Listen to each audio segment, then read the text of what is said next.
So here's one of our demo 12 by 15s. We've been doing quite a bit of painting through it. I'm going to show you guys what it looks like before we clean it up and then what our cleaning process is. We did coat this booth before we put it into use, put it into service with some 3M booth coat. As you can see, this booth has been ran pretty hard and put up.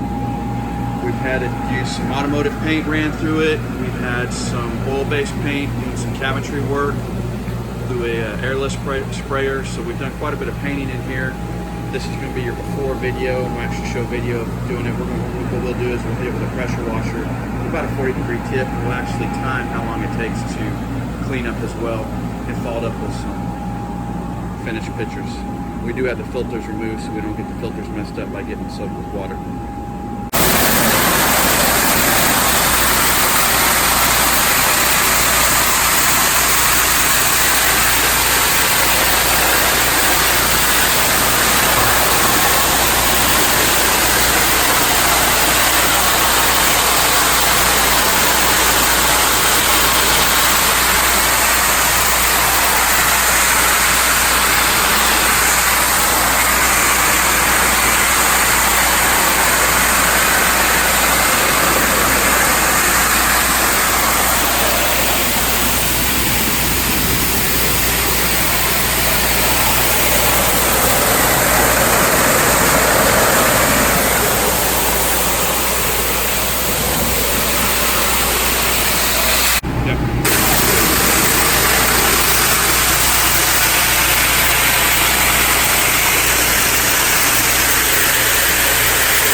So as you can see here, they are done pressure washing the booth.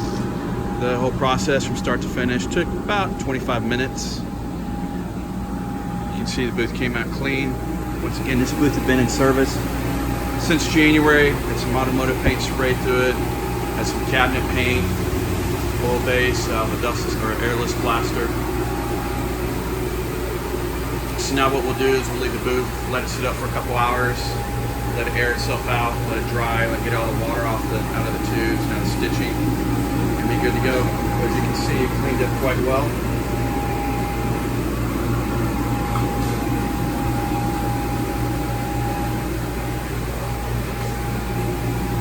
Cleaning was quite a bit easier because we did apply it with the 3M booth coat prior to putting it in service the first time.